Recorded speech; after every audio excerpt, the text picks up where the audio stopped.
Pretty tight around here. But of course, I had no issue getting it in because I am a baller. An absolute badass. Tell them, honey. Tell them how amazing I am. You're so amazing. Thank you.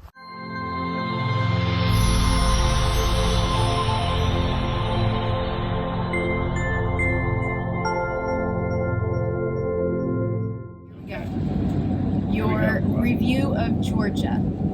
So we had the state park for Halloween, and then we had obviously LJ. So what is your professional review, 5 out of 5 possible stars of Georgia as a whole, the 2 campgrounds? I love Georgia. I mean, I love North Georgia from where I've been in Georgia. It's awesome. So we stayed at the state park that had the big Halloween celebration that we barely could get into. Yeah, I mean, that was a little tight. Not my favorite state park. Yeah. Not my favorite. But it did have the healing waters. It did have that. Then we went and stayed in LJ. LJ, remind me of LJ. LJ was the brand new. Tell me about the rabbits, George. The brand spanking new. Oh, yeah, we love that. That was amazing. It was, hold on, come up. It's a funny name. I'm not going to be able to think of it. No. But it's brand new. It wasn't funny. Huge RV joint. Huge. But, I mean, getting up there, you know, you got to climb some pretty steep grades to even get into. Yeah. Into the RV park. Yeah. Which is like... You do, for sure. Your butthole puckers a little? Yeah, you got a butt pucker going. Yeah. Little butt pucker. So, the state park was called Indian Springs State Park. Out of 5 stars. I would give it 3, probably. Yeah, that's what I would say. Yeah, about 3. It was a little tight. It was a older. little tight and older. I think it's the oldest, one of the oldest RV parks in the country. So would you recommend it to somebody? Or did you say they could pass it probably? It was a really cool park where we walked and, it's some cool trails. I mean, for camping, yeah. It's very campy. Like you're camping. It's campy. Like it's campy. Very campy. However, the following one in LJ was the complete opposite. It was an RV resort. It's pull-through sites. There's not a lot of trees, but it's really nice. They have this huge You'll have clubhouse. To put the name on the thing there, on the screen. I will put the because name it was on the screen. Oh my god, it's right on the tip of my tongue. Yeah. Anyway. Yeah, huge clubhouse. Really cool pool, yeah. hot tub.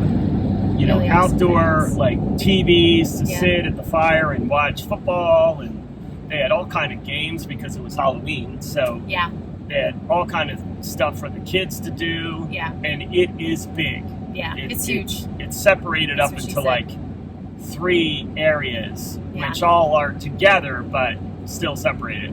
Really, and it's really only cool. a year and a half old, something like that. Yeah, it's very, very. And LJ, of course, is just one of our most favorite places ever. It has a special place in our heart. Yes. So, how many stars out of 5? 100% 5. 5 out of 5. Yeah, 5 for that 5%. RV park. So, and price-wise, I'm going to say it was about $100 a night. So it's a little bit more pricey for sure. Yeah. But again, you get what you pay for. Everything, they guide you in. They take you to your site.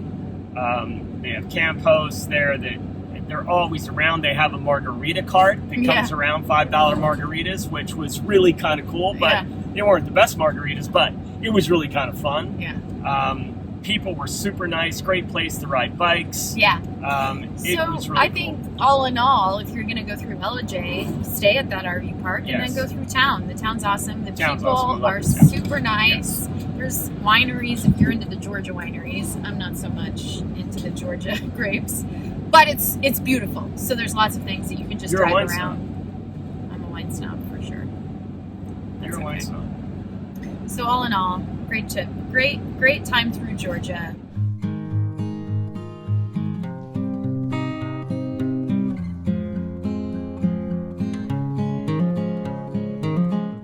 We finally arrived at our destination in Georgia State Park, Indian Springs State Park in Georgia, which I'll show you in the morning. I'll show you guys in the morning. It was interesting coming in here, but it always is when you have a 37-foot fifth wheel. Very interesting coming into tight spots. But I have to say, Scott did amazing, I did amazing, we did amazing as a team. of us freaked out. We just both really stayed calm, which for him is just huge leaps and bounds over 2 years ago. And we figured it out, which is what you do. You know, I hear Michael Singer a lot in my head say, I can handle this. I can handle this. I can handle this. I can handle what's happening in front of me. And we got in. I'll show you in the morning. Here we go. This is evening time. It's our evening time. It's our evening time. You did great today, honey. In all ways, in all shapes and forms, you did great today. Pretty tight around here. But of course, I had no issue getting it in because I am a baller. An absolute badass. Tell them, honey. Tell them how amazing I am. You're so amazing. Thank you. Well, guys, here is the... I'm looking. No, don't. Yes. Here's the site we pulled into last night. And you can't really tell, maybe you can, from the video, but it slopes quite a bit. I mean, look how far down the front is. Auto level definitely didn't work with this. You had to manually do it, which was fine, but I mean, it's pretty cool. It's just, it's tight. It's tight on both sides. It's really tight. That's what she said. So yeah, this is Indian Spring, Indian Creek in Georgia. It's interesting. So as you heard in our review of the Georgia State Park, Indian Springs, we ended up being there around Halloween, which they did this really cool thing that everybody at the park decorates their sites, and they actually do a competition, and whoever has the best decorated Halloween site wins. And a bunch of kids come, they hand out candy. It was actually a really cool thing to see how much these sites really went all out on their Halloween decorations. It was really, really cool.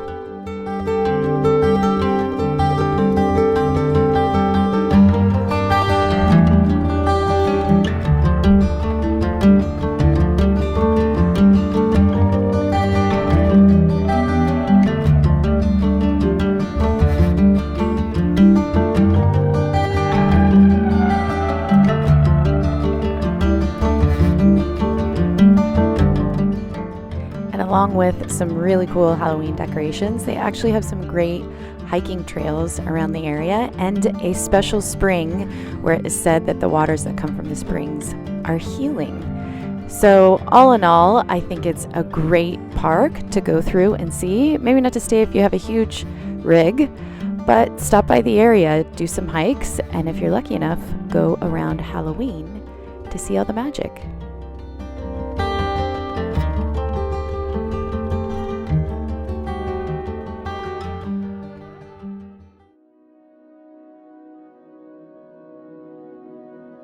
So we had a request come in for content for one of the videos, and the request was to show what our daily practices are, like what are the things that both Scott and I do that keep us connected, that, you know, are like must-haves for us. And so I'm definitely going to do a video on that, like just show throughout the day sort of what that looks like for me, and then I'll have him do his. But one aspect of that is not just like a ritual or routine that I have in the morning or in the evening. For me right now at this stage in my life, it's bringing that into every moment in my life, making every moment a spiritual practice for me. And so being on the road is a really good invitation and opportunity for me to do that, because there's so many opportunities for me to go in stress or fight or flight. When we leave a site and we're driving through the town and then we're getting on the highway, I'm constantly checking in with myself now. Like, am I tensing up? Am I not breathing? Am I just getting anxious? Am I going into the fight or flight response? And so using the tools that I have, those are the moments where it's not just a ritual in the morning, it's throughout my day. And so what I have to do in those moments is feel into, what am I feeling right now? Can I relax into anything that's coming up? This comes a lot from Michael Singer, talking about relaxing into each moment, relaxing into any emotion that's coming up, whether that be fear or angst or worry or stress, sort of just relaxing my body enough to where that can come up. And as opposed to when we're in fear, we're like bracing ourselves for something. We're bracing ourselves. So then everything, if you think of a deer being chased in the woods, when they're being chased, they have to pay attention to every sound, to everything that's in front of them. They have to pay attention to everything. And so when you're in that sort of heightened state, it's like everything can become scary. And instead, I just have to watch some part of me doing that and relax into it, because things are happening all over. Cars are turning and lights are stopping. Like things are happening. It's life. And so I have to just remember and realize that I'm not being chased. I'm not going to die. And can I just relax into the moment and breathe? So I would say, part of what I do, part of my tools or the things that I hold on to dearly, especially right now, is opening my focus, relaxing into the space, relaxing into the moment, and breathing just in every single moment, having the awareness and the ability to observe and say, how am I feeling? Can I relax more? Where am I holding tension in my body? I do that a lot throughout the day. I ask myself that a lot. Where am I tensed up in my body? And can I just breathe into that and relax into that and open my focus enough to where my body can just get into relaxation?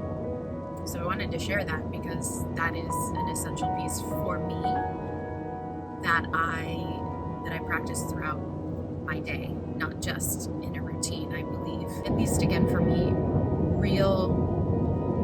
a real spiritual life is not just how many hours a day you can meditate, but how you are during the day, the waking moments of your day.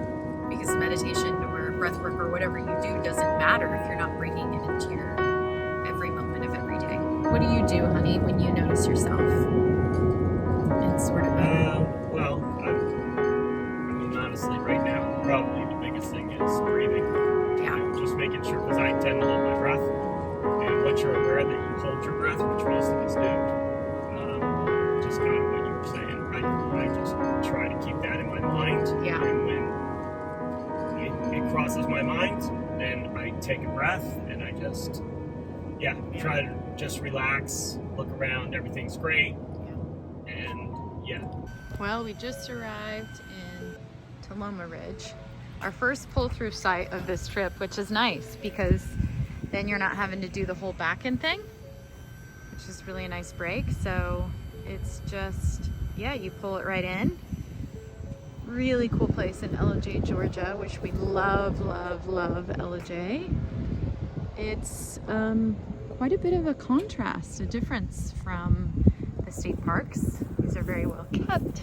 They've got security all the time. Yeah, it's a different vibe, but cool vibe for sure.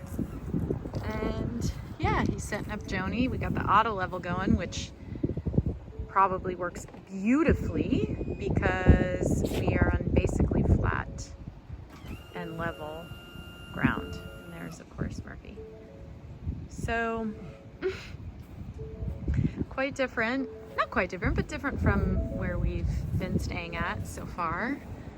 But they have like a pool and a bar and a food truck and live music on the weekends up there. So we'll probably meander up there and take some video. Yeah. This is Tuolumne. I'll figure it out. RV Resort in East Ellijay, Georgia. People keep saying how lucky I am that I get to live this dream. I can assure you it's not luck, it's who I am. When I was 9, my brother and I would get up at 4:30 a.m., walk in our waders 1.5 miles down to Mill Creek to trap muskrats. It was cold, dark, early, and wet. But where my brother went, I went. Not because I wanted to, because he needed the company. I found a purpose. Next, it was a paper route. It wasn't mine, it was my other brother's. And again, I was needed. I wasn't paid, just company. When I complained that he didn't pay me, my dad said maybe you should get your own route. That taught me drive. In 6th grade, I got my first job working at a pet store for $1 an hour. My skill was I loved and had lots of animals. Again, it just seemed to fit, so I followed.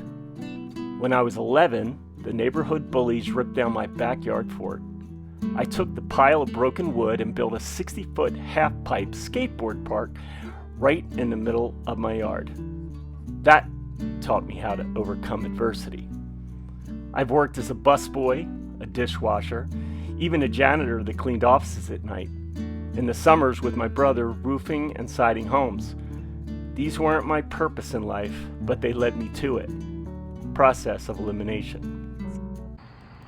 Oh, this is my nemesis right here. This is my nemesis. Yep, it is.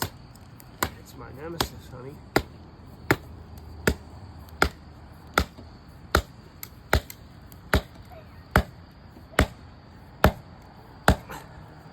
I mean, look, it's iron lung. It's iron lung, honey.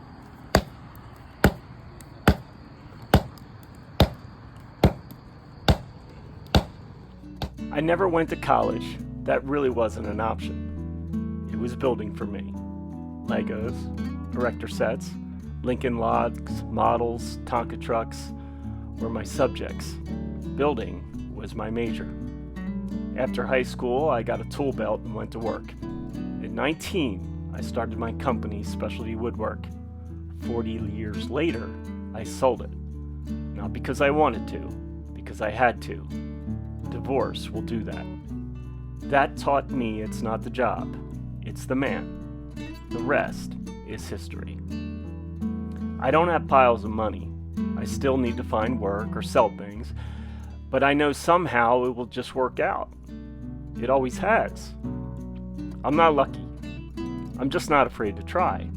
Sometimes you don't know where a path might take you. Sure, you can play it safe and not walk it, but dreams are for living. You don't need to be lucky to live yours. You need to be brave enough to.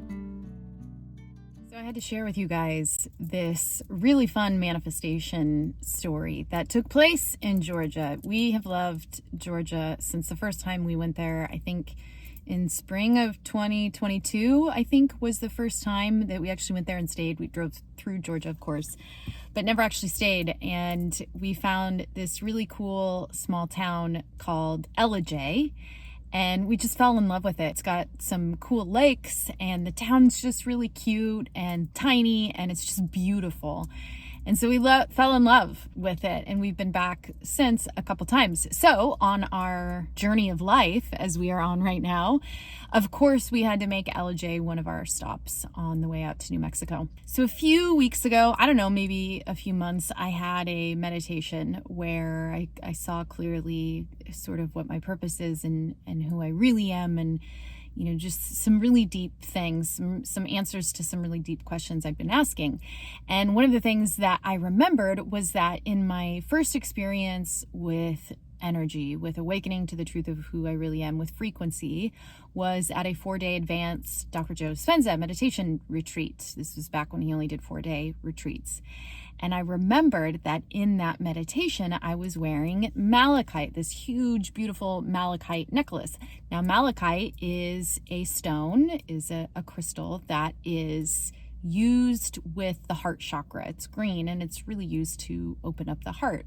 And of course, I remembered, oh my gosh, of course that's happened, because in the experience, it literally felt like my heart was being ripped open, and my life completely changed after that. Like, that was the first day of the rest of my life in my new life. And I always loved malachite. I always just had such a strong draw to it. Even when I didn't work with stones or crystals, I still had such a call to it. And I just thought it was beautiful anyway.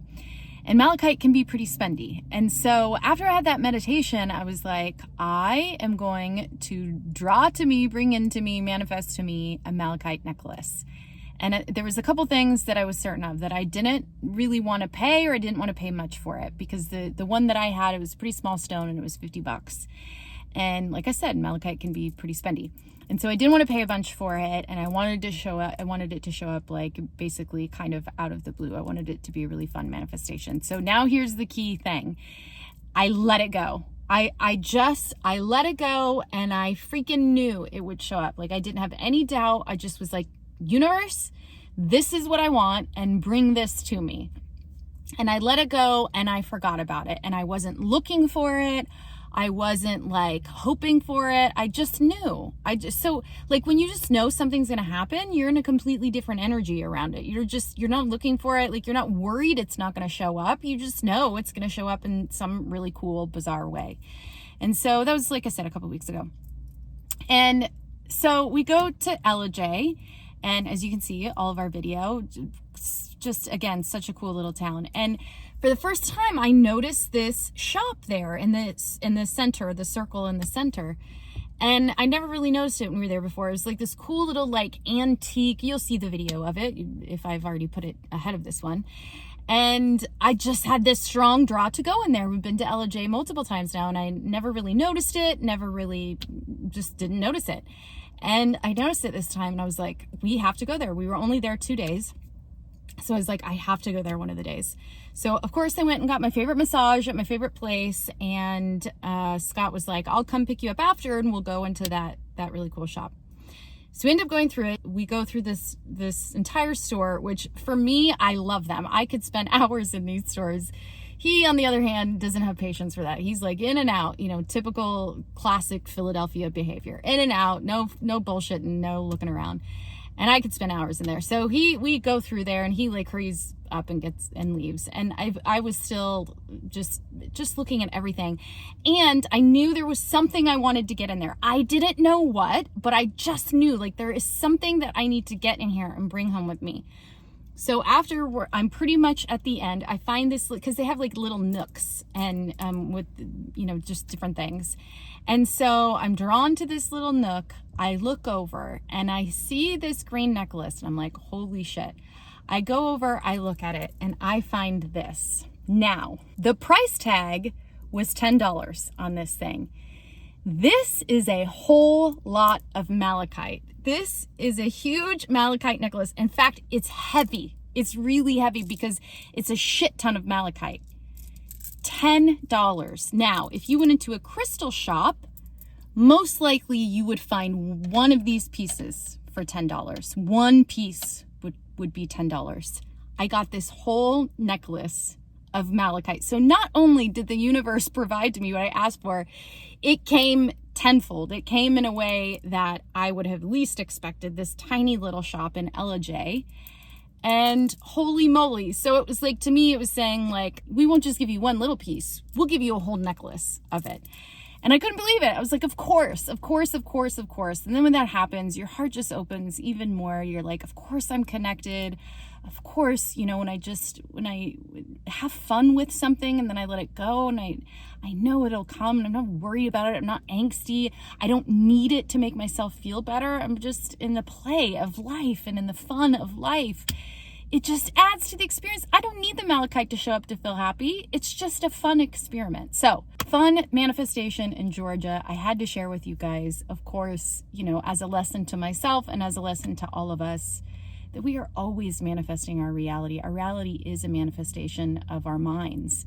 And when we can just let go and just have fun with it and not be so uptight and not need things to make our inner world feel better, to just learn how to make ourselves feel better without needing the outer world to show up in some way, every single time it will surprise us. Every single time it will surprise us in the best of ways.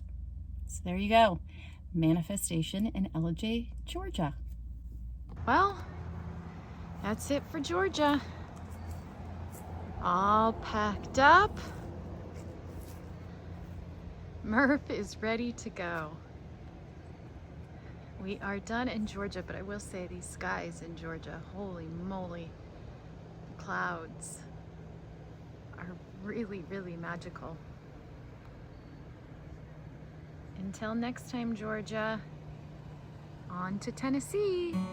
Thank you, everybody, for tuning in into another episode of Our Life on the Road. Please remember to like and subscribe if you guys like our content, and let us know, have you been through Georgia? What do you think of Georgia? Where are your favorite state parks? We can't wait to see you next week when we will be in Tennessee. see.